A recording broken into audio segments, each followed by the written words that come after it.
Une fois de plus, merci de nous retrouver au cœur de cette toute dernière édition de la Palabre intellectuelle pour ce qui est de cette semaine. Et donc au Mali, l'on s'interroge sur ce qui s'est passé ce matin autour de 5 heures quand voilà l'armée malienne a repoussé donc ces attaques de groupes djihadistes qui tentaient de pénétrer le camp de Kati et particulièrement le centre de commandement du colonel Assimi Goïta, son lieu de résidence également. Que s'est-il passé? De nombreuses interrogations que l'on se pose quand également autour de ce qui paraît comme étant une désinformation vue dans la presse occidentale qui tente de donner d'autres motifs donc à cette attaque. Souleymane Koné, vous êtes installé en multiplex. Bonsoir et bienvenue. Bonsoir Afrique Média, bonsoir chers camarades. Et je salue mes compagnons. Je remercie Afrique Média de m'avoir fait l'honneur, en tout cas, de m'exprimer sur ce problème-là. Je vous remercie. Merci également à vous d'être présent. Nestor Kodassé, vous êtes là depuis Ouagadougou au Burkina Faso. Bonsoir. Bonsoir mon frère, bonsoir à tous mes co-panélistes, bonsoir à Afrique Média, bonsoir au PDG, bonsoir aux techniciens et bonsoir à tous les Africains de la diaspora et ceux qui sont dans le continent africain. Oko Sissi, Baba Nicolo, vous êtes également là. Bonsoir et bienvenue. Bonsoir. Voilà, Oko Sissi et Baba Nicolo qui va donc nous retrouver. Alors messieurs, pour tenter d'avoir la précision sur ce qui s'est passé donc ce matin vers 5 heures à Kati, je vous propose de suivre voilà ce communiqué du gouvernement qui a été rendu public et nous revenons juste derrière. Mesdames et messieurs, bonjour et bienvenue dans ce flash d'information. Mesdames et messieurs, bonjour et bienvenue dans ce flash d'information. Un flash consacré à la lecture de ce communiqué de l'état-major général des armées. L'état-major général des armées informe l'opinion que les forces armées maliennes viennent de condamner encore des tentatives désespérées de terroristes de la Katiba Massina qui, tôt ce matin, aux environs de 5 heures, ont tenté des actions kamikazes avec 2 véhicules piégés bourrés d'explosifs contre une installation de la direction du matériel, des hydrocarbures et des transports des armées. Les FAMA ont immédiatement procédé au bouclage de la zone tout en engageant les opérations de ratissage qui se poursuivent. Le bilan provisoire de cette attaque est de côté FAMA, 1 mort et 6 blessés, dont 1 civil. Côté assaillant, 7 neutralisés, 8 interpellés et beaucoup de matériel récupéré. L'état-major général des armées tient à rassurer la population que la situation est sous contrôle et qu'elle peut vaquer à ses occupations. Il rappelle également que rien ne serait de trop pour les forces de défense et de sécurité à ramener le calme et la sérénité auprès des populations et à assurer la libre circulation des personnes et des biens. L'état-major général des armées présente ses condoléances à la famille du soldat tombé et souhaite prompt rétablissement aux blessés militaires et civils. L'état-major général des armées appelle à la vigilance des populations dont la protection et la sécurité restent la priorité et cela conformément au respect des droits de l'homme et du droit international humanitaire. C'est tout pour ce flash d'information. Ne décrochez pas, je vous donne rendez-vous à 13 heures. Le plateau de la Palabre intellectuelle et je commence par vous, Issa Diawara. Alors, vous êtes à Kati justement et nous vous retrouvons. Que pouvez-vous nous dire concrètement de ce que vous avez vu et entendu après les événements de ce matin? Ok, merci. Bonsoir à vous, monsieur Guy Fondon. Bonsoir à mes co-panélistes. J'ai vu Nestor, j'ai vu mon frère Souleymane Koné, j'ai vu Oko Sissi. Je salue tout le monde. Je salue tous ceux qui suivent Afrique Média. Ce qui s'est passé ce matin, c'est qu'aux environs de 5 heures du matin, effectivement, c'était 5 heures moins. Il n'était pas encore 5 heures. Nous avons été réveillés par des violentes explosions. Donc, on a entendu des bruits qui étaient très puissants. Il y a eu d'abord un premier bruit, ensuite il y a eu un second. En intervalle de quelques minutes. Il faut saluer d'abord le professionnalisme des militaires maliens qui, après la première explosions n'ont pas réagi, n'ont pas voulu donner leur position défensive aux ennemis. Ils ont attendu que l'ennemi avance à découvert et tout de suite l'attaque a été contenue, l'attaque a été maîtrisée. Ça a été maîtrisé rapidement et les terroristes ont essayé de s'éparpiller, de se fondre dans les populations. Et c'est là que les populations civiles, à l'appel de plusieurs jeunes leaders, les populations civiles ont contribué à traquer les terroristes dans tous les coins et recoins de la ville de Kati. Parce qu'à Kati, ici, les gens se connaissent. Donc, les suspects, les éventuels suspects sont faciles à se faire repérer. Et les patrouilles civiles, je vais vous dire, ont pu en tout cas contribuer à faire identifier quelques terroristes. Donc, nous disons Dieu merci. C'est le peuple vint en tout cas au grain. Nous surveillons cette situation de très près comme du lait sur le feu. Les forces armées, au moment où je vous parle, continuent les patrouilles ici à Kati, assistés encore de quelques jeunes. Donc moi, je me suis excusé pour être là et donner des informations à nos frères panafricains qui nous suivent, dire à l'Afrique que ce qui se passe, c'est les derniers actes de désespoir. N'oubliez pas que Barkhane va partir définitivement au mois d'août. Barkhane va laisser des orphelins ici. Donc les orphelins sont en train de tenter les derniers coups avant que leur père et leur mère les donnent leur dernier souffle. C'est de cela qu'il est question. Il est question de faire croire que le Mali, nulle part, il y a la sécurité parce que Barkhane est en train de partir. Il est question de faire croire, de faire regretter le départ de Barkhane. Or, l'armée malienne, bien sûr, continue de monter en puissance. Toutes les attaques que vous voyez par-ci, par-là, ce sont des attaques qui n'ont que seul objectif l'opération de pompe. Puisqu'ils savent pertinemment bien qu'ils ne vont pas réussir à évincer l'armée malienne. Et surtout, ce n'est pas les camps militaires de Kati, les camps Sundiata Keita. C'est comme ça qu'on appelle ces camps. Ce n'est pas ces camps qu'ils vont réussir à prendre. Donc, ils continuent. Hier, on a réussi 3 attaques. Aujourd'hui, nous sommes à peu près à 4 attaques. Et le Mali tient bon. Nous résistons. Nulle part, ils n'ont réussi à part un seul poste, une seule position des forces armées de défense.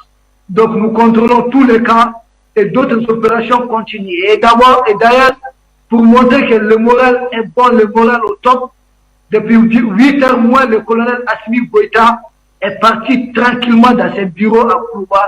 Il est parti faire son travail. Donc ici, les populations vaguent à leur occupation. Il n'y a que des jeunes qui assistent les forces armées de défense dans les renseignements pour traquer ces gens-là qui se sont fondus dans des coins. Parce que qui connaît un peu Kati, il y a des buissons. Ils ont essayé de se cacher dans ces buissons.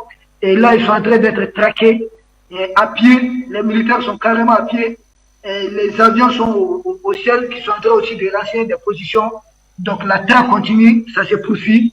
Et Dieu merci, nous avons les défis. Le moral est bon. Merci. Pour ces précisions donc depuis le camp, depuis la ville de Kati, autant pour moi. Souleymane Koné, je vous retrouve également. Alors on se demande, voilà, comment est-ce qu'on pourrait interpréter finalement cette série donc d'attaques? Rappelez que dans le centre du pays, jeudi également, il y a eu de nombreuses attaques et aujourd'hui c'est le camp même de Kati qui est visé. Qu'est-ce qui, de votre point de vue, peut justifier tout cela? En tout cas, merci, peut-être la raison, oui. Pour la presse que vous m'étendez. Vous avez oublié d'ajouter quelque chose. C'est des attaques kamikazes. Il faut ajouter ça. Les précisions comptent aussi, les détails comptent aussi. C'est des attaques kamikazes. Les attaques kamikazes interviennent lorsque une armée est en débandade, une armée n'a plus les moyens logistiques, militaires, on va dire humains, pour échafauder des stratégies, pour pouvoir en tout cas vaincre l'ennemi. Il faut dire que la Katiba Massina affiliée à l'État islamique, aujourd'hui, ne peut plus rien faire face aux FAMA. Ils sont désespérés. Ils ne peuvent plus les gagner. Ils ne savent plus par quel bout prendre les choses pour gagner Assimi Goïta, pour gagner le Mali. Et pour, en tout cas, je dirais, pour traquer, pour battre les FAMA comme ils avaient l'habitude de le faire quand Assimi Goïta n'avait pas encore pris le pouvoir. Donc aujourd'hui, ils ne savent plus à quel sens se vouer. Ils sont mélangés. Ça va plus pour eux. Tout est mélangé sur eux. Alors, il faut s'adonner à ces attaques suicides. Hier, comme le camarade vient de le dire, que je salue d'ailleurs, il y a eu plusieurs attaques avec des voitures piégées, des voitures remplies de bombes. Il y a eu des morts côté terroristes, dont des chauffeurs qui sont allés se cogner avec la voiture piégée contre des camps militaires pour faire sauter un camp militaire et après les obus atterrissent sur ce camp-là. Mais malgré tout ça, toutes ces attaques sont contenues. Donc il faut dire que les terroristes et puis la Katiba Massina plus l'État islamique au Mali ne s'en sortent plus. Mais il y a un détail qui échappe à beaucoup de personnes. Après information, on me dit que les 49 mercenaires de Draman Ouattara qui ont été arrêtés au Mali sont effectivement dans ce camp-là. Dans ce camp de Kati. On me dit aussi que Assimi Goïta lui-même est dans ce camp-là. Et quand on revient en arrière le 10 juillet, il y a eu, je dirais, une cargaison d'armes lourdes, d'équipements de guerre, de munitions de guerre, qui a été saisie à l'aéroport de Bamako. Et ces équipements de guerre-là étaient venus pour quel but? On peut se dire très rapidement, sans craindre aucun démenti, que en réalité, ces armes lourdes, ces armes de guerre, ces munitions de guerre-là, étaient venues pour soutenir ces mercenaires qui avaient en tout cas infiltré la ville de Bamako et même la ville de Kati.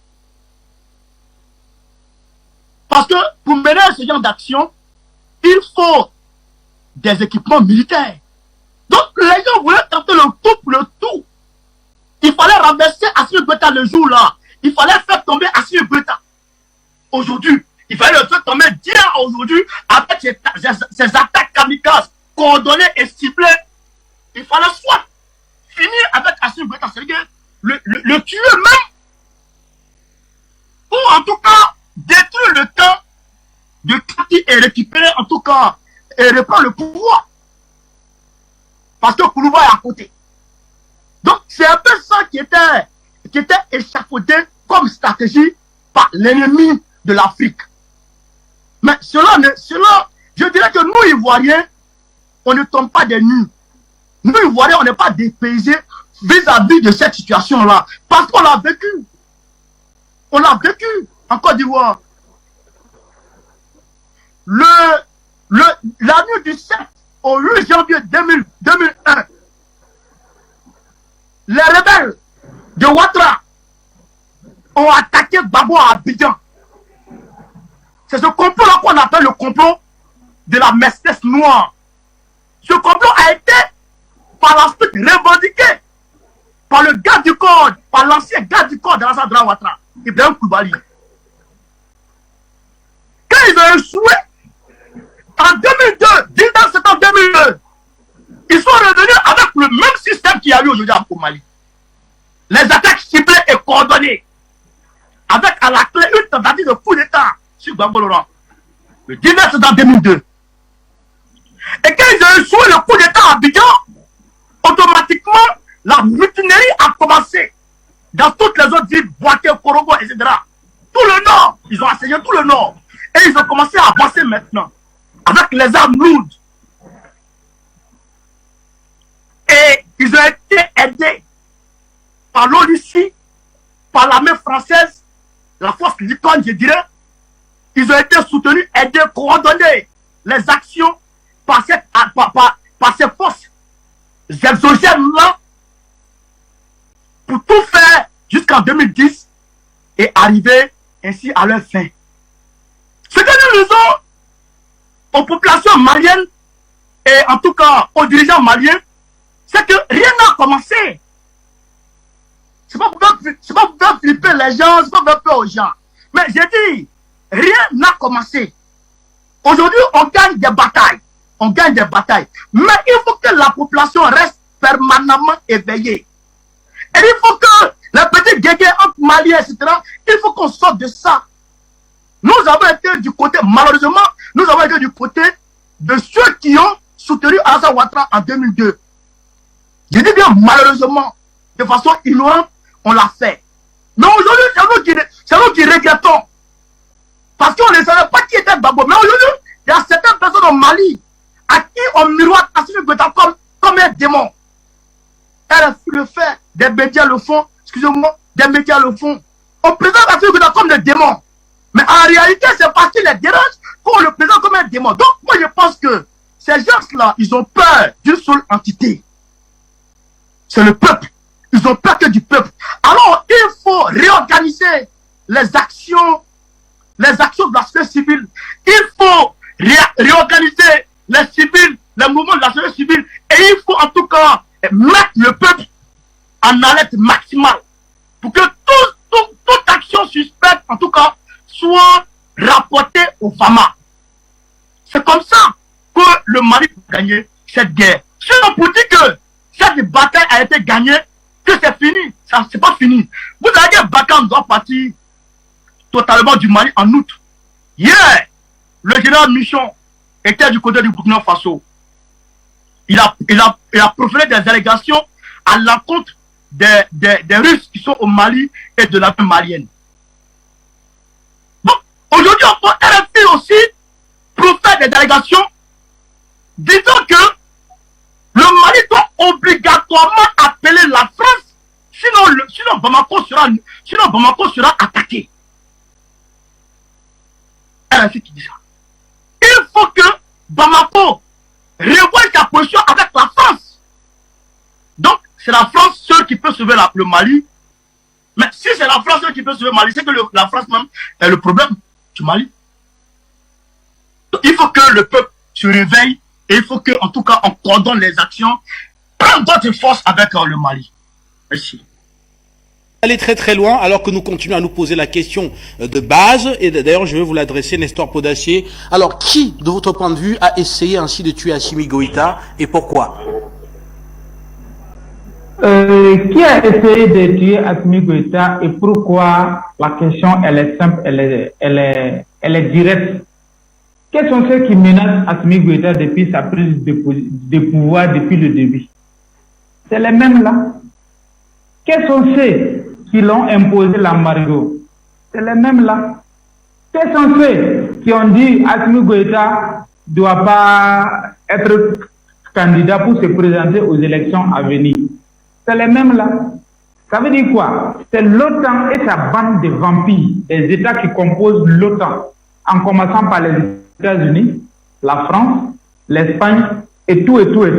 Et puis maintenant, en terminant par les valets locaux de la sous-région, certains présidents qui sont des vassaux de la France-Afrique, et puis maintenant, les ennemis internes, qui sont des Maliens, mais qui ont vendu leur âme et leur vie à l'impérialisme.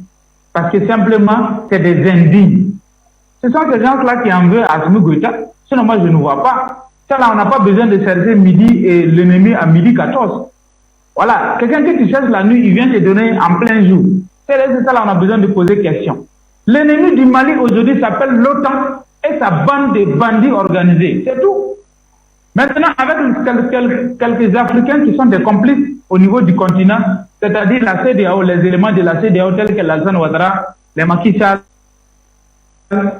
les Bazoum et autres. Et puis maintenant, comment on appelle?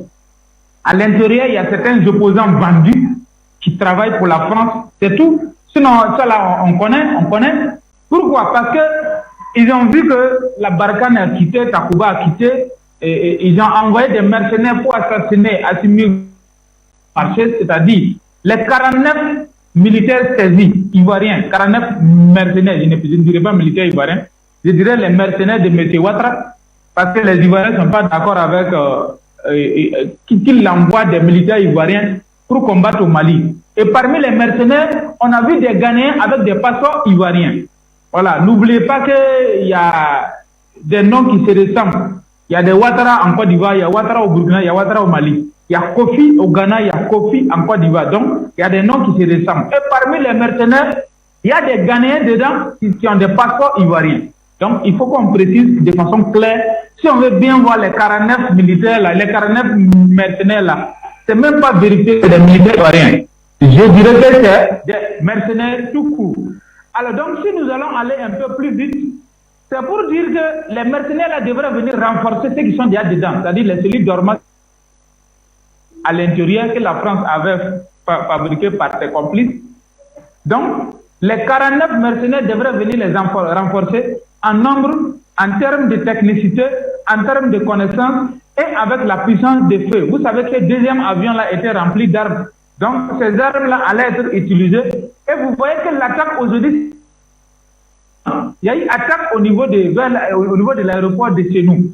Et tous ces deux attaques ont été maîtrisées. Donc, avec les forces spéciales mercenaires ivoiriens, on allait pouvoir attaquer le camp et prendre l'aéroport. Parce qu'aujourd'hui, les points les plus sensibles pour l'impérialiste aujourd'hui au Mali, ils veulent avoir cela à tout prix et pour contrôler, c'est l'aéroport et puis le camp de Kati. Parce que le camp Sundiata Keita, c'est le plus grand camp du pays. Donc, il fallait avoir le camp Sundiata Keita et avoir l'aéroport. Et en ce moment, c'était fini pour la transition malienne. Et nous, les panafricanistes, c'est comme si notre rêve côté Mali allait s'effondrer en plein midi. Et comme Dieu n'accepte plus que le mal triomphe sur le bien, donc Dieu a dévoilé les plans, Dieu a déjoué les plans, donc raison pour laquelle ils ont été déboutés. Et depuis le 10 juillet, si vous remarquez très bien, toutes les attaques ont commencé à se multiplier. Et hier, il y a eu attaque kamikaze. Et le kamikaze qui a de Douanzan, le PC de Douanzan, hier, le véhicule a quitté le convoi de la MINUSMA pour opérer l'attaque. On quitte là-bas ce matin, regarde à l'intérieur. Et avant ça, le criminel est connu. Vous vous rappelez, l'ambassadeur des États-Unis avait annoncé, fait sortir une note pour dire à l'intérieur de Bamako à ses ressortissants de ne pas sortir de telle heure à telle heure, d'éviter ces endroits-ci, là et là et là.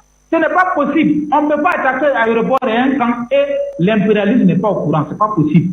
Pourquoi l'ambassadeur des États-Unis a fait sortir une note pour dire à ses ressortissants il y a risque d'attaque terroriste de ne pas rentrer en ville et d'éviter certains endroits et de ne pas aller ici. Les gens ne font pas le parallélisme, mais nous ne sommes pas dupes, nous ne sommes pas les enfants des dernières pluies. Moi, je pense qu'à partir d'aujourd'hui, s'il y a encore attaque terroriste d'une telle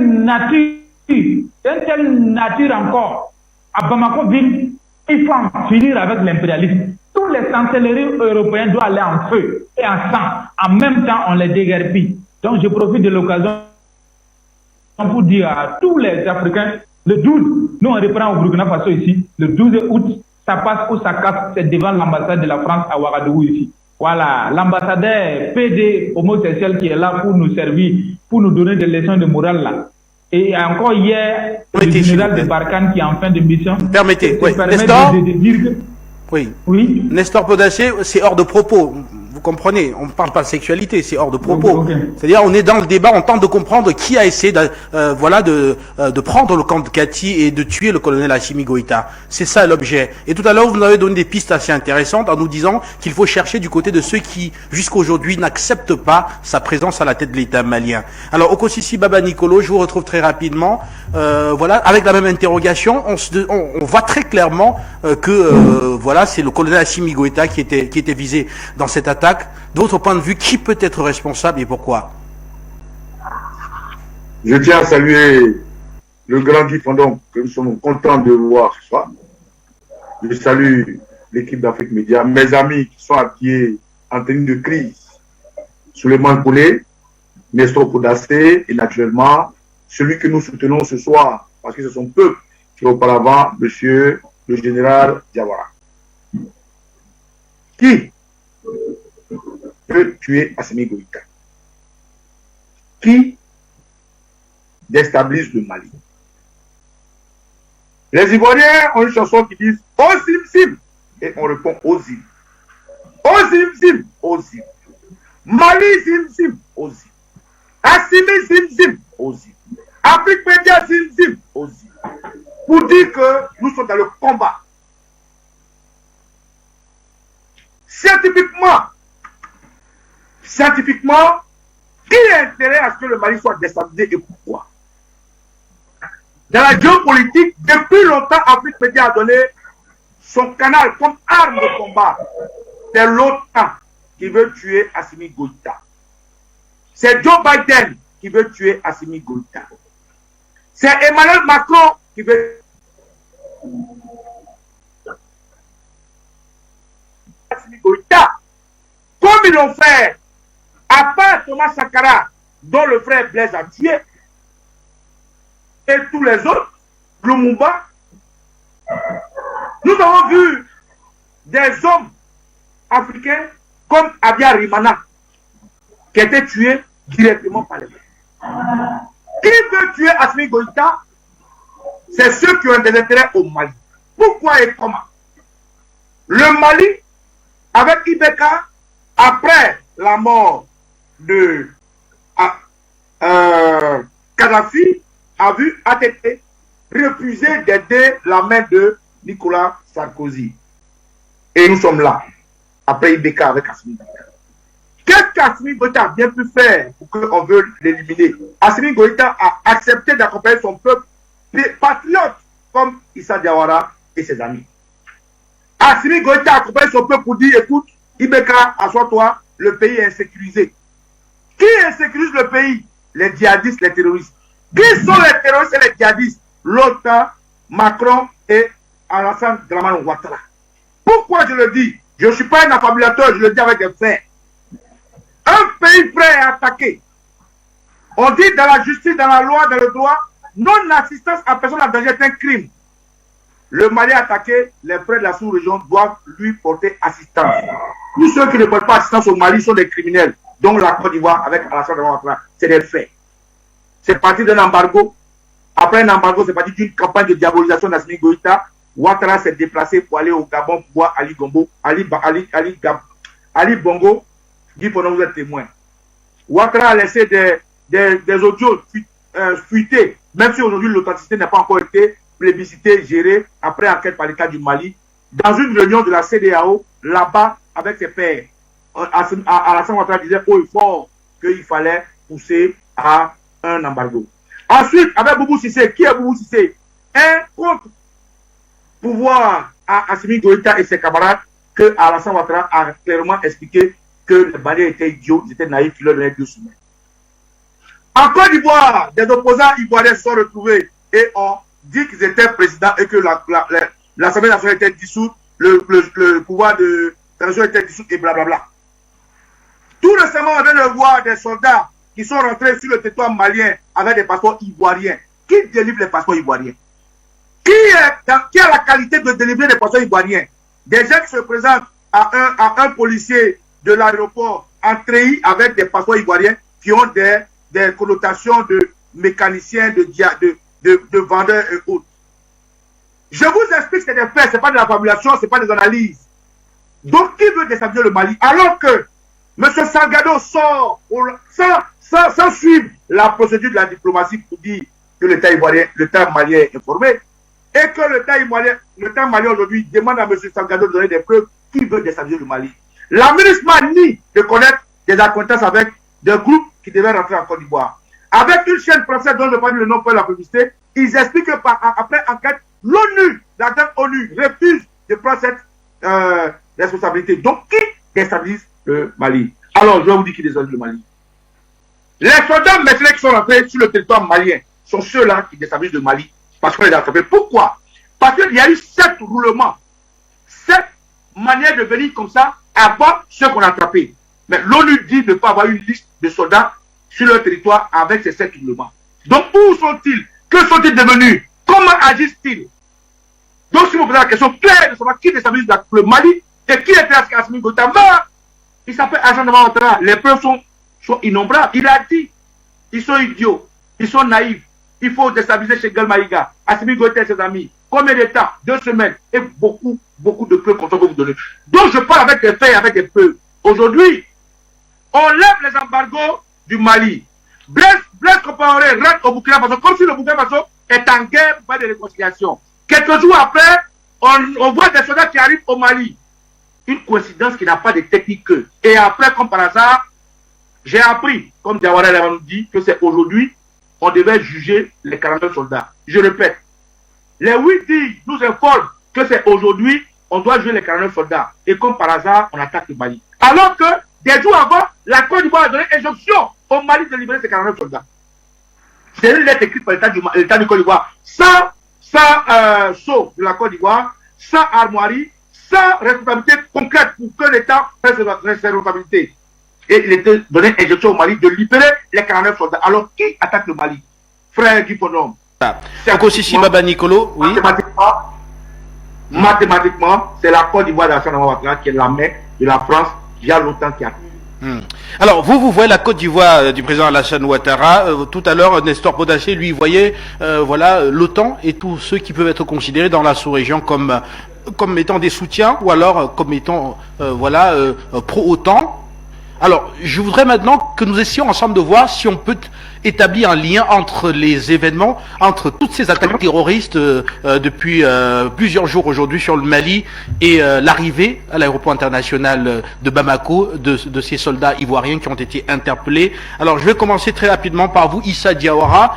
Alors, est-ce que vous faites un lien? Parce que d'aucuns disent, par exemple, sur les réseaux sociaux, que si les 49 militaires qui ont été interpellés et qui, donc 39 étaient des éléments des forces spéciales ivoiriennes, que s'ils avaient été, voilà, dans cette attaque du camp de Kati, la donne pouvait être complètement, enfin, pouvait changer, il pouvait y avoir carrément un basculement du fait de la puissance de feu.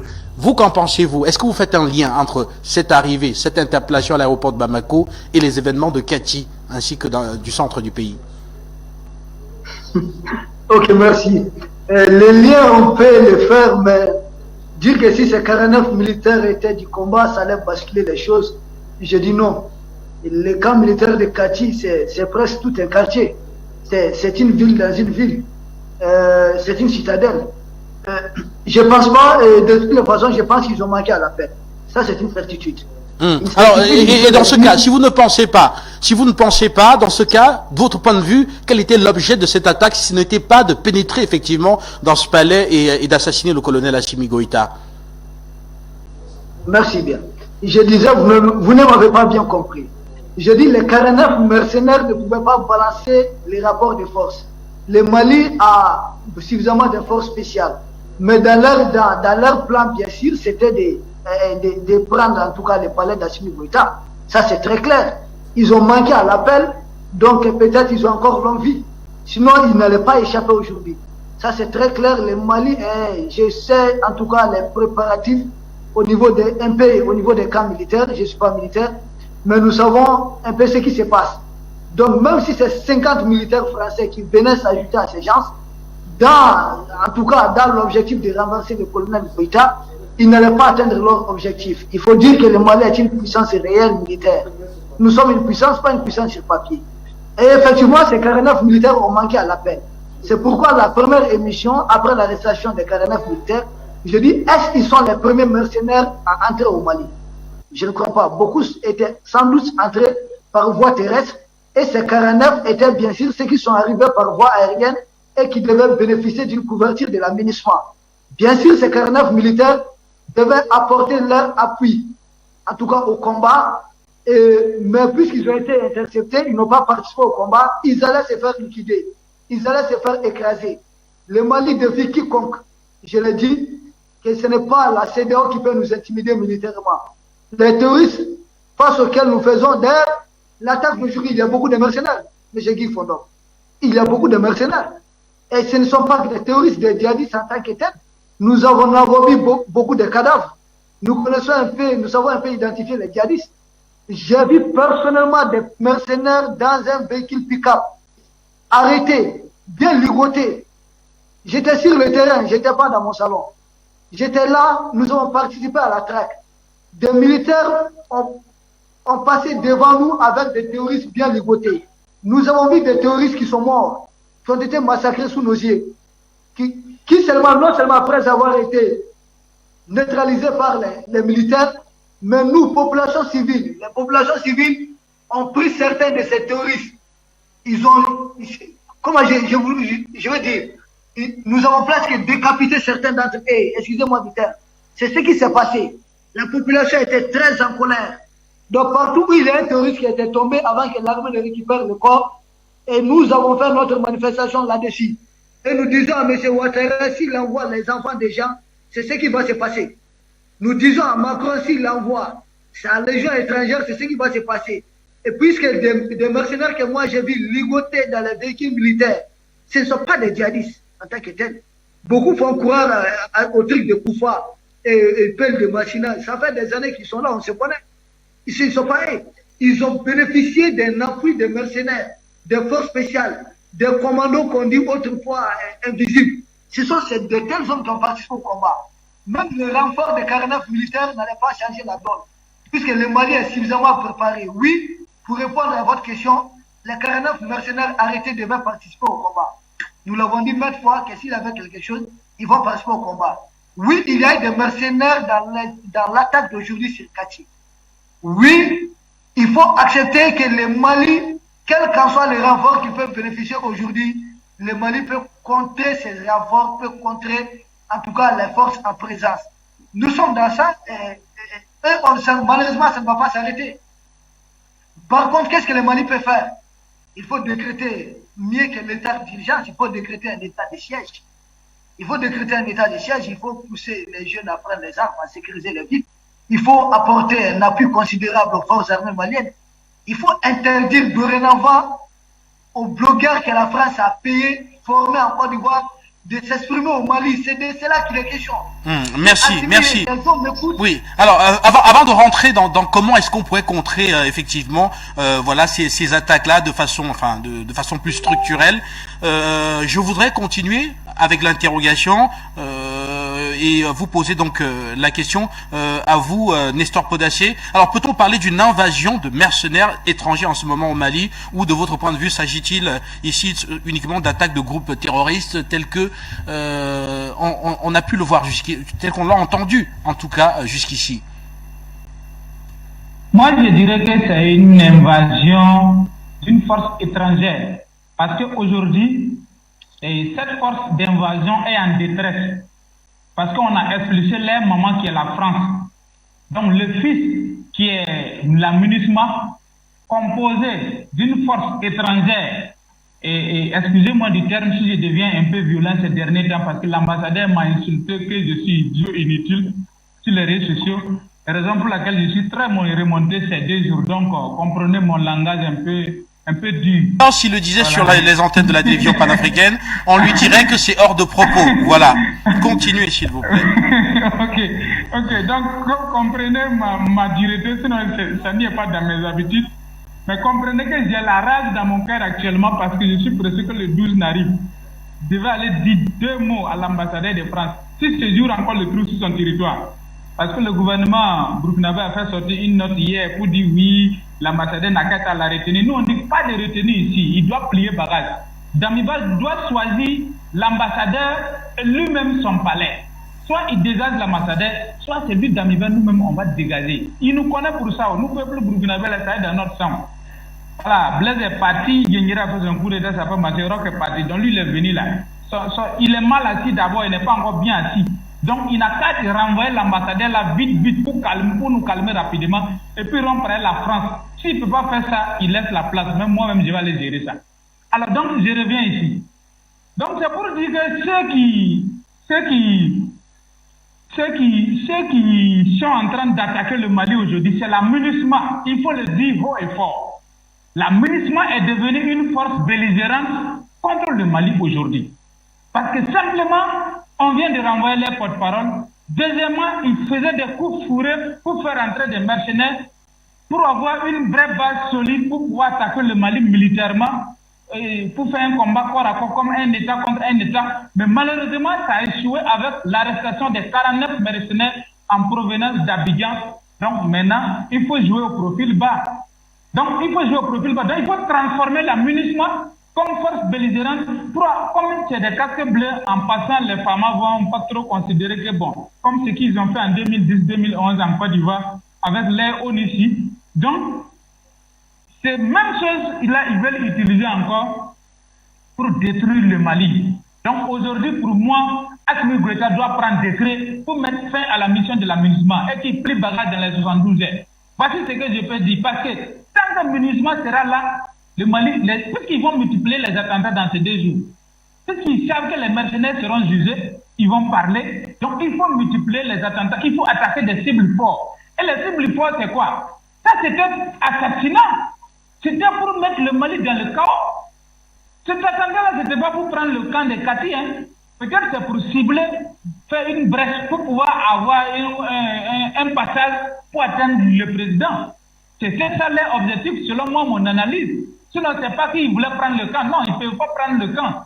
Mais quand même, s'ils avaient pu pénétrer, ils allaient pouvoir progresser. Peut-être qu'ils savent déjà où le président loge. Donc, c'est là-bas qu'il fallait frapper. C'est ça qu'on appelle frapper les cibles fortes.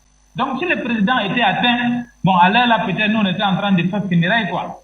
Mais malheureusement pour eux, ils ont envoyé 7 terroristes en enfer pour dîner avec le diable pour le moment. Et puis les autres sont en interrogatoire en attendant de les rejoindre. Donc, je dirais à l'impérialisme de se préparer. Nous sommes en guerre. À la guerre comme à la guerre. Prochainement, si un tel attentat se produit, dans n'importe quel pays, que ce soit le Burkina Faso, Côte d'Ivoire ou bien au Mali, attaquer des institutions fortes comme ça là, nous, la jeunesse africaine, on va réagir. Et maintenant, ils ont leurs intérêts sur notre sol ici. Donc c'est très simple. Nous, on va attaquer aux sorcelleries ou bien attaquer leurs intérêts aussi. Nous sommes en guerre.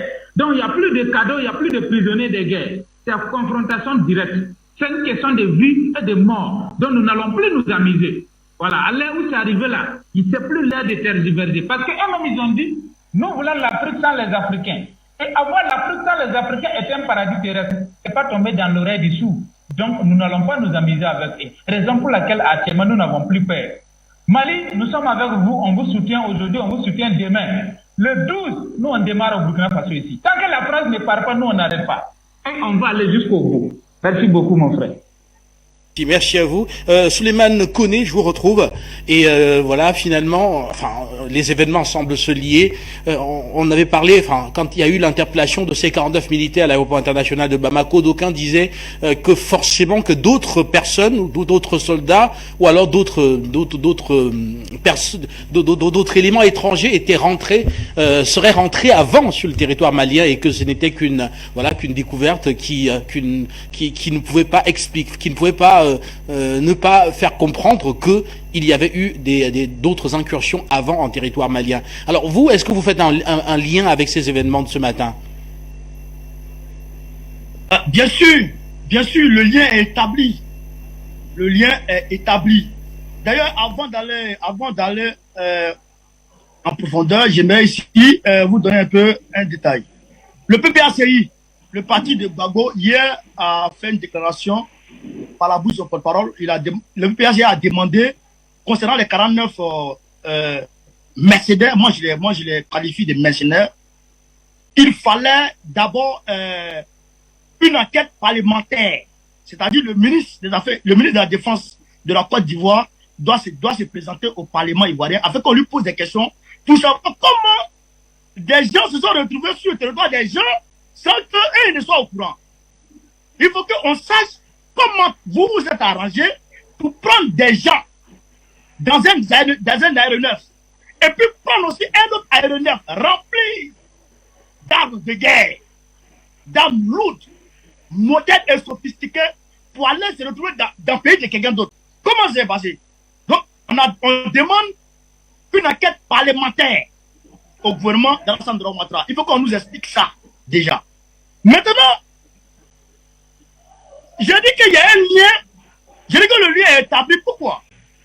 Parce que vous allez voir les propos qui ont poussé le gouvernement malien à renvoyer le porte-parole de la MINUSMA. Il était dit dans le communiqué de l'État malien que ce gars-là avait dit le lundi qu'en réalité l'État malien, le gouvernement malien avait été informé de l'arrivée des 49 mercenaires.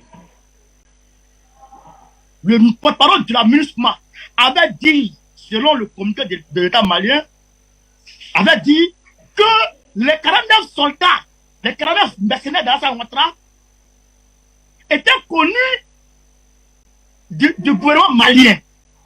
Alors que le gouvernement malien avait dit, a déclaré ne pas avoir, en tout cas, connaissance de leur arrivée sur le territoire. Et d'ailleurs, ça a été conforté par, comment dirais-je, par New York. Par New York. Donc, on se pose la question de comprendre, mais comment ça se fait que, alors que, en réalité, New York n'est pas au courant de leur arrivée, et que toi qui es porte-parole, tu es au courant de ça. Et en même temps, le gouvernement malien lui demande d'apporter des preuves de ces allégations-là, d'apporter des preuves qui démontrent aisément que la diplomatie malienne avait été informée de l'arrivée des 49 mercenaires. Mais le gars, il a été incapable. Il a été incapable. Et on lui demande, bon, comme tu es incapable de fournir des preuves, alors va t'excuser sur ton compte Twitter. Et le gars, il refuse catégoriquement. Donc, il faut dire que le fait que ce porte-parole ait dit le soir même de l'arrestation des gens-là, sur son compte Twitter, que l'État malien est au courant, il faut dire que lui-même, il a été informé par Alassane Ouattara. Il a été informé par Alassane Ouattara, ou bien en tout cas, il a été informé par quelqu'un. Parce que lui n'est pas dit que les autorités maliennes sont au courant sans qu'il ne soit en tout cas informé de quelque chose. Voilà pourquoi il a été chassé. Donc, le lien est établi. Et je vais aller plus loin. En Côte d'Ivoire, comment ça s'est passé? Comment le commandant Fognon a commencé ses opérations à Abobo? Comment? Les gens disent, commandant Fognon, c'était un groupe de jeunes qui ont affronté l'armée de Gbagbo, qui ont pris les armes. C'est faux. C'est faux. Alors que la zone de tampon se situait à Tiébissou, à côté de Boaké, alors que l'autre zone de tampon se situait à Daloa, avant Daloa, alors que l'autre zone de tampon se situait à Diokwe, donc aussi il peut témoigner, les Ouattao, les Zakaria, les Cherousman, Ibe et les Djakao se sont retrouvés à Abidjan. Comment ils sont arrivés à Abidjan? Avec des armes lourdes. Comment ils ont fait? En réalité, c'est l'ONUCI qui transportait les armes pour les envoyer à Abidjan. On a même vu, les jeunes patriotes ont bloqué un convoi de l'ONUCI qui contenait des poulets. Pendant que la population avait faim, ils transportaient les poulets par exemple de Alassane Ouattara au Golf Hotel. Vous comprenez? Vous comprenez? En fait, c'est la MINUSMA là. La MINUSMA qui est le problème du Mali actuellement. Il faut chercher ça. Et c'est la population qui peut faire le travail. Parce que le gouvernement va se baser sur un certain nombre de droits internationaux pour parler ici et là.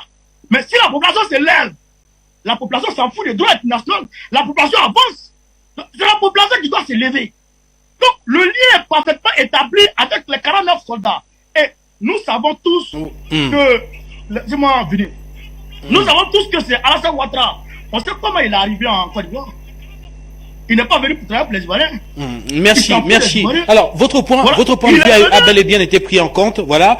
Nous allons à présent suivre cette réaction du président ivoirien Alassane Ouattara, voilà, qui tient ici à dire que il revient plutôt aux Nations Unies aujourd'hui d'accepter que les militaires ivoiriens qui sont là-bas sur place venaient effectivement dans le cadre d'une rotation au sein du contingent ivoirien. Je vous propose de l'écouter et nous revenons juste derrière. Un pays ami des populations frères et sœurs, par conséquent, il n'est pas question pour nous de nous engager dans une quelconque tentative de déstabilisation. Vous dites de faire la transparence, je pense que c'est les Nations Unies qui doivent faire la transparence totale dans cette affaire et c'est pour cela d'ailleurs que j'ai eu un entretien avec Madame la vice-secrétaire générale, Madame Amina, le mardi dernier et tout le monde regrette cette situation et je pense qu'il faut qu'il y ait un dénouement rapide. Un pays ami et des populations frères et sœurs, par conséquent, il n'est pas question pour nous de nous engager dans une quelconque tentative de déstabilisation. Vous dites de faire la transparence, je pense que c'est les Nations Unies qui doivent faire la transparence totale dans cette affaire, et c'est pour cela d'ailleurs que j'ai eu un entretien avec Madame la vice-secrétaire générale, Madame Amina. Réaction très rapide, messieurs, et juste derrière, on a les appels. Je vais donner deux minutes à deux personnes du plateau, et juste derrière, on donnera la possibilité aux téléspectateurs de la télévision panafricaine de pouvoir réagir. Alors, Okosisi Baba Nicolo, le président Alassane Ouattara, qui dit toujours que ce sont les Nations Unies, malgré le fait que les Nations Unies n'aient pas accepté qu'il s'agissait d'une rotation programmée au sein du contingent ivoirien. Il dit qu'il revient aujourd'hui aux mêmes Nations Unies de venir dire que ces soldats sont des éléments de ce contingent ivoirien. Qu'en pensez-vous? Alors, je vous mets des faits en exergue. Ce même monsieur qui parle, vous voyez, nous Africains, la parole a du sens. Ce même individu qui parle, c'est ce même individu qui avait dit qu'il ne serait pas candidat pour les élections de 2021, mais qui s'est présenté alors qu'il avait annoncé officiellement, que vous êtes témoin.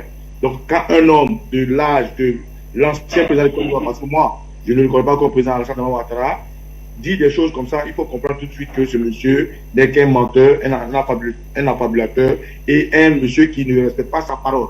Vous êtes témoin. Alors, qu'est-ce que je pense encore au-delà de ça? L'OTAN, qui est manipulatrice de l'ONU, pourrait les jours qui viennent vous surprendre à demander à l'ONU de ressortir et de se dédire. Parce que pour moi, l'OTAN est la pièce maîtresse qui conduit aujourd'hui la MINUSMA, qui a conduit l'ONU, comme mon frère l'a dit, et je suis totalement d'accord avec l'analyse de mon frère Souleymane Koné, parce que c'est comme ça que c'est passé en Côte d'Ivoire. C'est ce qui s'est passé au Mali, nous gardons la jurisprudence, parce que c'est un cas d'école et ça se fait en Côte d'Ivoire. Donc, ce qui vient de dire Ouattara n'est que pur mensonge, ce qui vient de dire Ouattara n'est que ce qu'il est, comme il avait déjà dit des choses, et il s'est dédié lui-même. Comme c'est 2 minutes que j'ai pour cette question, je m'arrête là. Alors Issa Diawara, je vous donne 2 minutes également. Pensez-vous qu'il soit possible aujourd'hui que l'ONU ressorte une nouvelle position en affirmant par exemple qu'il s'agissait effectivement d'une rotation programmée au sein du contingent ivoirien? Rappelez que si c'est le cas, ces soldats seraient donc libérés pour aller intégrer justement ce contingent ivoirien. Ok, j'ai noté 2 choses dans l'intervention de M. Ouattara. La première chose, c'est que son visage trahit ses dires. C'est-à-dire, quand vous suivez son regard, il ne quitte jamais les papiers. Et vous savez, en Afrique, quand quelqu'un essaie de mentir, voilà, merci. Pour cela, merci aux techniciens. Donc, vous comprenez que son visage est en train de trahir son discours. Ça, c'est la première observation. Deuxième observation, M. Ouattara dit qu'il a parlé à la vice-secrétaire générale des Nations Unies. Or, le colonel Goïta a parlé au secrétaire général des Nations Unies. À quoi M. Ouattara veut jouer? Veut-il jouer à une scission dans les Nations Unies? C'est ce qu'il veut faire croire. Il veut faire simplement croire que la France aussi a son entrée dans les Nations Unies, qui doit être cette vice-secrétaire générale. N'oubliez pas que le Mali vient d'expulser le porte-parole de la MINUSMA, qui est M. Olivier Salgado, qui était l'homme de M. Ouattara au sein de la MINUSMA ici. Que le Mali a mis ces derniers dehors, il ne peut plus défendre Ouattara. Et maintenant, c'est sans doute cette vice-secrétaire générale des Nations Unies. Mais le colonel Goïta a déjà pris le débat parce que lui, il avait déjà parlé avec le secrétaire général des Nations Unies et d'ailleurs qui allait dans le sens de M. Goïta. Puisque Goïta lui a dit que la souveraineté du Mali n'est pas à discuter. Donc, Ouattara, c'est une opération de communication. Ça ne sert à rien. Il pouvait dire que lui aussi, il a parlé avec le secrétaire général des Nations Unies. Là, on pouvait comprendre. Mais moi, je parle avec le premier responsable, toi, tu parles avec le deuxième responsable, cela n'a pas de sens. À qui est-ce qu'il veut tromper? C'est pas le peuple ivoirien, mais le clan Ouattara, ou bien qu'est-ce qu'il veut tromper? Nous autres, nous sommes suffisamment éveillés pour nous faire avoir par un pied de son âge. Nous comprenons, nous savons ce que là où nous voulons aller. Donc, je note les 2 points essentiels. C'est-à-dire son visage trahit ses dires. Et ensuite, je crois qu'il s'est adressé à la mauvaise personne au niveau des Nations Unies. Merci. Voilà, merci à vous et rappelez que le président Ouattara s'exprime donc alors qu'il il boucle une visite donc officielle en Afrique du Sud. Alors très rapidement, le Standard et les premiers intervenants. Bonsoir et bienvenue. De votre point de vue, qui a voulu tuer le colonel Assimi Goïta dans cette attaque de Kati et pourquoi? Bonsoir et bienvenue. Bonsoir. Allez-y, vous êtes à l'antenne. Bonsoir. Je ne sais pas si je suis à l'antenne. Vous l'êtes, allez-y. Pas le retour. Vous m'entendez?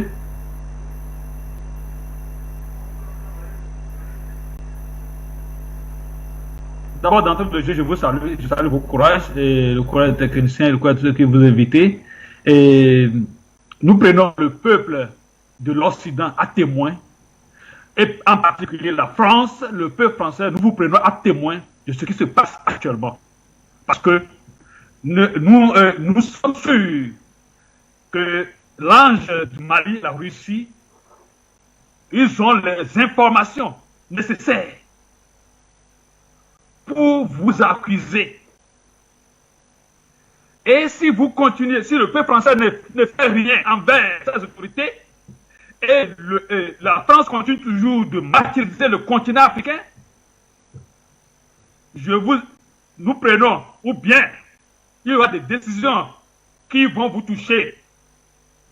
Votre tranquillité sera touchée vous aussi. Ça, c'est naturel et c'est divin. Parce que vous ne pouvez pas concerner le mal jusqu'à ce point. Ce qui se passe au Mali, c'est bel et bien la France et ses alliés. Ce n'est pas une influence gratuite. Les preuves sont là. Ouattara dit, le lui va intervenir, mais ça c'est des... Ce que Ouattara dit là, c'est commenté encore. C'est pourquoi j'appelle le peuple français à témoin de ce que Ouattara dit. Et ce qui, les précédents, les audios précédents, et les communiqués précédents de Ouattara. Voilà ce qu'il dit aujourd'hui, que l'ONU, les Nations Unies vont faire l'enquête. Vous voyez, c'est pour dire que ce qu'ils font dans l'obscurité, notre Dieu, le Créateur qui a créé l'Afrique et qui est l'Afrique qui est la première terre qui a donné vie à l'humanité, ce Dieu intervient pour nous aussi, comme le Lucifer leur intervient. Et il ment au peuple pour les trahir, les tuer. Ça ne va plus marcher. Les peuples africains doivent être vigilants que ces personnes, l'Occident, est personne dans l'Inglaterre en Afrique. Les gens que nous devons surveiller de très près et nos jeunes gens qui, comme on ne peut pas des miettes d'argent pour les sacrifier, nous prions quand même qu'ils se ressaisissent. Que Dieu bénisse, nous sommes en guerre. La guerre, ne vous blaguez pas, soyez vigilants. Nous sommes en guerre. Écoutez bien, que Dieu bénisse. Nous poursuivons au standard avec d'autres intervenants. Vous nous retrouvez à travers les différents numéros de téléphone qui sont au bas de votre écran et nous vous écoutons. Bonsoir et bienvenue. Bonsoir. Bonsoir.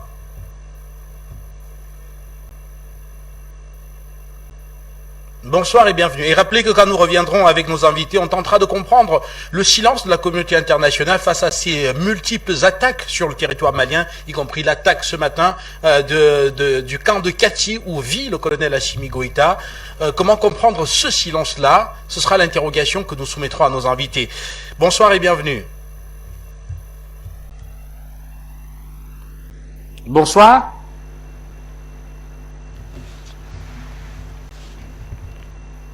Allez-y, nous vous écoutons. Bonsoir.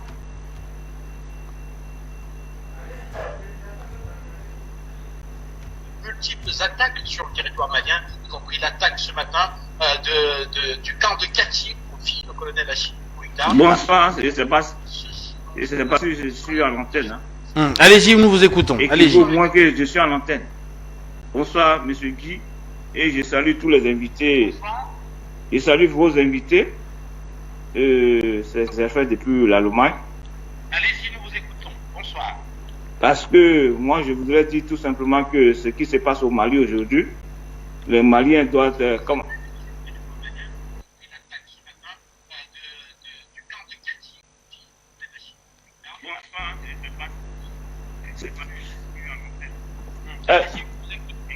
Ok, bon.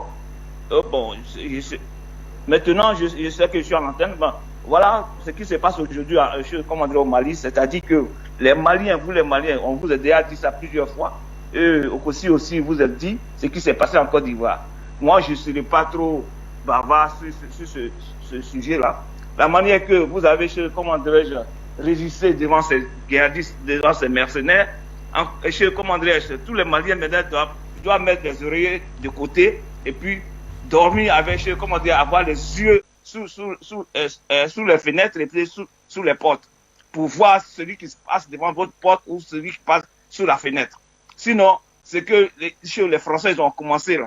Ils veulent terminer comme ils ont terminé en Côte d'Ivoire. Mais pour cette fois-ci, là, nous avons 2 médias qui sont là pour relayer toujours les mensonges qu'ils enculent toujours dans les oreilles des Africains. Pour cette fois-ci, on ne prend pas les médias pour faire n'importe quoi. C'est-à-dire que nous avons nos médias aujourd'hui qui vont nous informer de minute en minute ce qui se passe au Mali. Donc vous, mes frères maliens, tenez bon. C'est pas la peine de se mettre aujourd'hui dans les discours des médiateurs qu'on envoie chez vous là-bas. On envoie des médiateurs chez vous, en même temps on attaque, on veut tuer le monsieur. Ça veut dire quoi? C'est pour te dire que moi j'ai dit que ce médiateur togolais que vous avez pris là, c'est de n'importe quoi. C'est bonnet rouge. Alassane. Parce que il y a débat aujourd'hui, fort, je ne sais pas comment il s'appelle là, ce gars-là, il ne peut pas aller au-delà de ses idées sans que Alassane lui donne, les gestions. C'est pourquoi moi je dis que vous les Maliens, vous avez résisté aujourd'hui. C'est pas la peine de dormir sous les oreillers. Surveillez les gens, surveillez partout et ne laissez pas aucune mouche passer devant votre porte ni sous la fenêtre. Et je m'arrête là. Merci.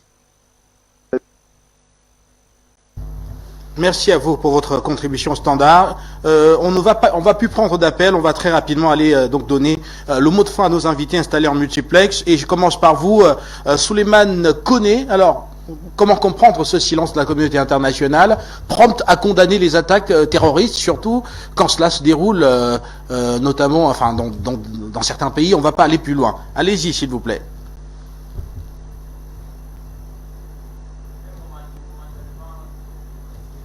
Nestor Pedacé, la question vous revient, nous faisons le dernier tour de table.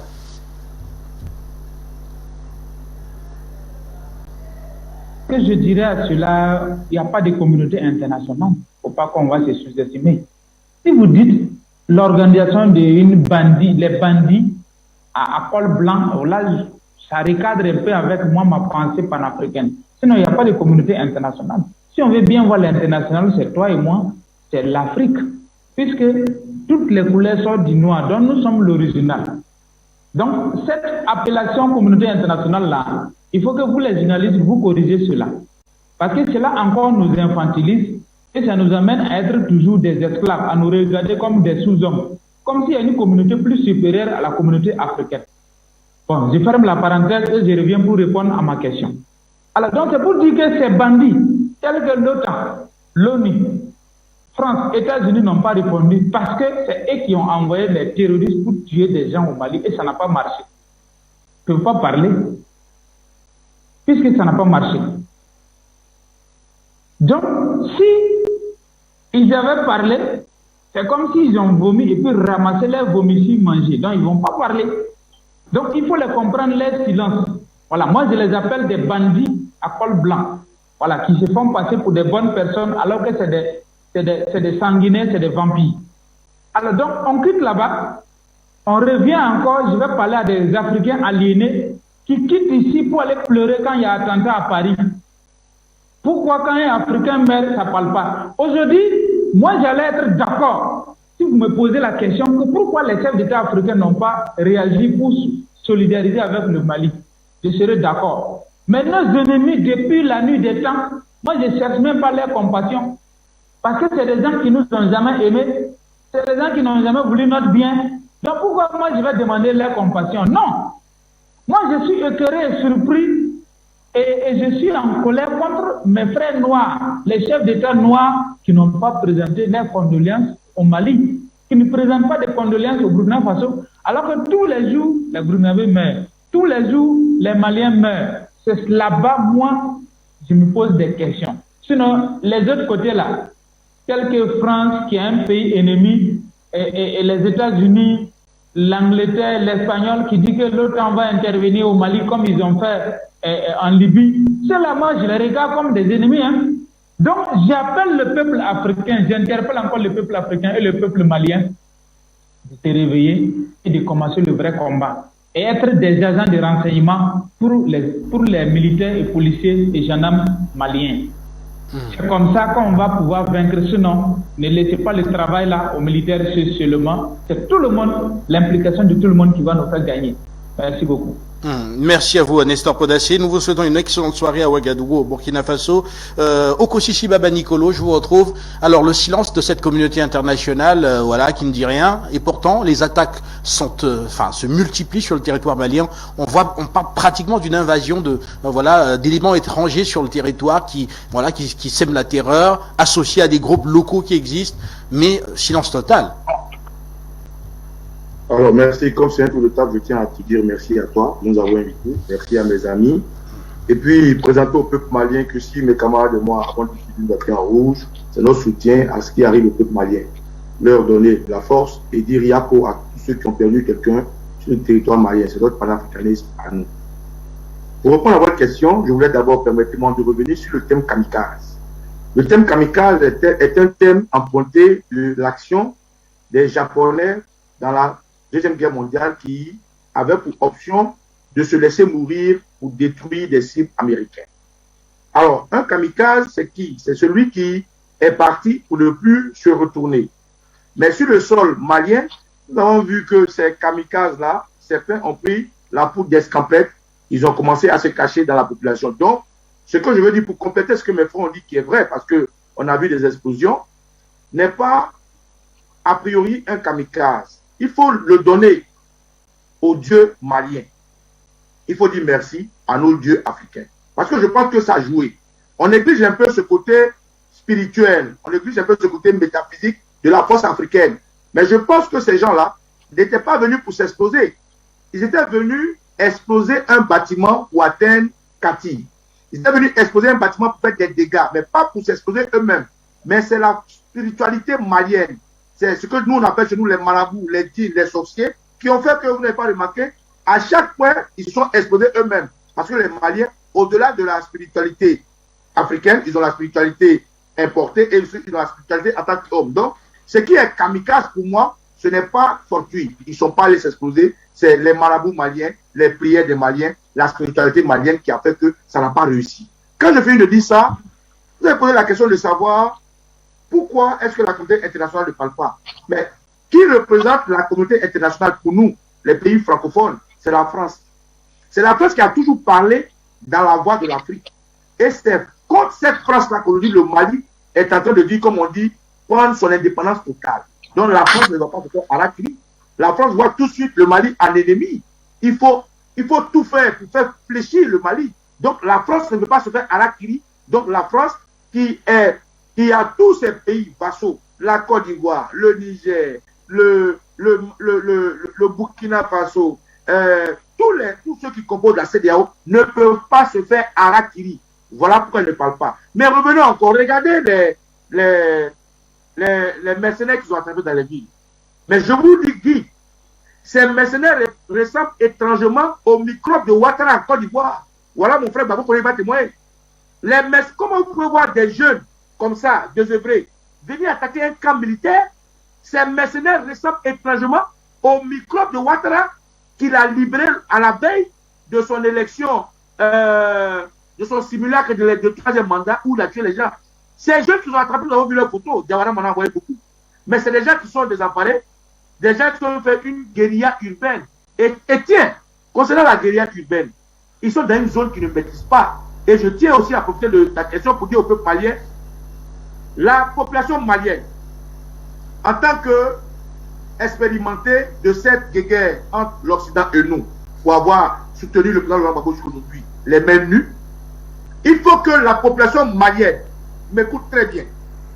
Toutes les rues et ruelles du Mali doivent être bloquées par un corridor civil. Ça veut dire que la population malienne doit vérifier tous les camions passent à toutes les ruelles et toutes les rues.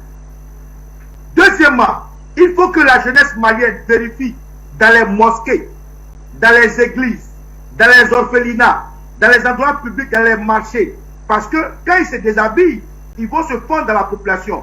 Il faut que la population malienne fasse attention à tous ceux qui sont étrangers dans leur quartier et qu'ils informent leur autorité. Au-delà de ça, je leur ai suggéré ce matin, déjà sur ce même plateau, de faire un sitting au moment opportun devant l'ambassade des États-Unis l'ambassade de la France et l'ambassade de la Côte d'Ivoire pour leur donner leur mécontentement. Donc ça, c'est la proposition que je peux faire parler pour être un ancien patriote. Alors, si aujourd'hui, la communauté est en train de voilà. C'est parce que c'est la France qui attaque le Mali. Merci. Et parce que dans la géopolitique, on compte la Russie qui avance. Voilà ce que je voulais dire. Merci de m'avoir invité. Vive le Mali. Bravo Mali. Et j'invite tous les Burkinabés le 12 août à être aux côtés de Nelson Koulassé au Burkina Faso. Merci à vous. Alors Souleymane Koné, je vous retrouve et cette fois-ci on tente en 2 minutes seulement, hein, pas plus, on tente de comprendre comment est-ce que le Mali aujourd'hui pourrait contenir toutes ces attaques. Rappelez que, enfin, on est loin d'imaginer que c'est déjà fini, parce que on voit très bien, voilà, qu'il y a, vu la multiplication de celles-ci, qu'il pourrait y avoir encore. Moi, je pense que, M. Yiri, il faut déjà qu'on implique fortement la population dans cette affaire. Même les femmes, même les enfants, il faut les impliquer dans cette affaire. C'est une guerre qui a été généralisée. La guerre est totale. La guerre est totale. Les terroristes ont déclaré, je dirais, l'impérialisme a déclaré la guerre totale. Il faut que le Mali capitule. Il faut que Assimi Goïta capitule. Ou bien il faut qu'Assimi Goïta soit renversé. Pour ne pas que, je dirais, l'exemple soit copié par un autre pays. C'est un peu ça. Donc, il faut impliquer tout le monde dans cette guerre. Diawara l'a dit, il faut déclarer l'état de siège. Il faut avoir des groupes d'autodéfense dans chaque recoin. Donnez les armes aux gens. Donnez les armes aux gens. Je le dis parfois, les gens me traitent souvent d'un fou. Mais en réalité, il faut prendre des mesures drastiques. Nous savons aujourd'hui, Alassane Ouattara a déclaré que, d'ailleurs, j'aimerais que vous me laissiez un peu commenter sa vidéo, la petite vidéo que les techniciens ont montrée. Et vous savez très bien que nous avons des contraintes de temps assez enfin, vous comprenez. Bon, ok, oui. ok. Alassane Ouattara a démontré par A plus B qu'il est venu pour travailler pour la France et pour l'Occident. Il n'est pas venu pour les Ivoiriens. Sinon, les Ivoiriens ont fait. On dit les économistes, les Ivoiriens ont fait. Les Ivoiriens, que d'abord, ils n'arrivent à rien faire. Et ils s'en foutent de ça. Il est venu pour travailler pour eux. Donc, moi, je suggère à l'État malien de rompre aujourd'hui la diplomatie avec l'État ivoirien. Merci, merci. Oui, mais il faut rompre la diplomatie. Et d'ailleurs, même si on peut monter un mur en Babélin entre la Côte d'Ivoire et puis le Mali, et puis progresser ce mur-là jusqu'au Niger, parce que l'ennemi est découvert. Il faut, c'est à la guerre comme à la guerre. Il faut monter des murs et puis mettre de l'électricité dedans. Le premier qui touche à ce mur en Babélin sera électrocuté et il va mourir. Merci à vous. Alors rapidement, Issa Diawara, je vous donne également le mot de fin. Il nous reste 2 minutes, Issa. Alors comment est-ce qu'on va, quelle doit être l'approche pour contenir, voire lutter contre ces attaques aujourd'hui? Ok, je pense la première et la meilleure des approches, c'est d'abord ce que le colonel Goïta a fait. Il est tranquillement allé à son travail. C'est d'abord ne pas tomber, ne pas céder à la panique. Garder le moral, c'est ce qui compte d'abord dans cette histoire. Et que le moral soit bon. Deuxième chose, ces gens les ont passés à la vitesse supérieure. Puisqu'ils ont échoué à soulever les populations par les sanctions de la CEDEAO à renverser le régime. Ils ont échoué à faire un coup d'état direct contre la personne physique de M. Goïta. Maintenant, il faut taper, il faut en tout cas cibler, détruire les camps militaires de gauche à droite. Et là encore, ils sont en train d'échouer. Donc, ils ont passé à la vitesse supérieure. Le Mali aussi doit passer à la vitesse supérieure. Et d'ailleurs, je pense que l'histoire des 49 mercenaires vient d'être encore beaucoup plus compliquée. Abdo vient de rendre beaucoup plus difficile l'histoire des 49 mercenaires. Puisque même le mode opératoire utilisé, je crois que ça fait partie des... N'oubliez pas, c'est les camps militaires de Kati, c'est la poudrière qui a été attaquée. C'est à moins de 400 mètres du logement du colonel Assimi Goïta. Donc c'est là-bas que les combats se sont déroulés. Donc le colonel Goïta est serein, il a des forces spéciales qui sont bien entraînées, qui n'ont même pas réellement participé au combat. C'est l'armée de terre qui a fait ce combat. Faire croire que Bamako n'est pas sécurisé, c'est ça l'objectif. Il faut montrer que Bamako est sécurisé, que Bamako n'est pas sécurisé et que comme on va gérer les restes du territoire, un pays qui fait plus d'1 million de kilomètres carrés. Non, tout va bien, ils ne parviennent à prendre aucun de ces cas. C'est des attaques sporadiques, des attaques spontanées. Donc nous disons Dieu merci, le Mali va avancer. D'ailleurs chez eux, en France, il y a eu le Bataclan. À Londres, il y a eu l'attentat du métro de Londres. Aux États-Unis, il y a eu le 11 septembre. Et ils ont continué à dire qu'ils sont les plus grandes puissances du monde. Nous continuons, ils veulent entamer notre morale, puisque les militaires qui sont en train de les coincer au front, pour te dire si Katima est frappé, dorénavant nous sommes faibles. Nous ne sommes pas faibles, nous sommes en train de vous renforcer. Je pense que l'état de siège serait la meilleure réponse. À défaut d'un état de siège, il faut tout simplement décréter un état d'urgence. Je crois que c'est même déjà le cas. D'ailleurs, le colonel Goïta, à travers ce qui vient de se passer, la France vient de nouveau, en tout cas, de renforcer le pouvoir du colonel Goïta et donner carte blanche même au Mali de faire expulser toutes les forces étrangères. Donc, je pense à quelque chose de malheur, quelque chose de bien. Ce qui vient de se passer, ça va renforcer le Mali, ça va donner au Mali les alibis nécessaires, les prétextes nécessaires pour se débarrasser des forces étrangères. Bien sûr, ça va permettre au colonel Goïta de renforcer son pouvoir et je ne garantis pas qu'il y aura une élection en 2024 si nous continuons sur ce rythme. Le Mali risque de prolonger. C'est la même. Merci. Merci à vous. Voilà, merci à vous, messieurs. Je vous remercie tous d'être venus ce soir participer à cette autre édition de la Palabre intellectuelle. Nous restons à la rédaction de la télévision panafricaine, bien concentrés sur cette question malienne, sur ces multiples attaques que vient d'enregistrer donc le Mali, et nous vous tiendrons informés. N'oubliez surtout pas, le journal africain, c'est dans moins de 10 minutes maintenant avec Christelle Wandy qui arrive. Quant à moi, je vous souhaite une excellente soirée.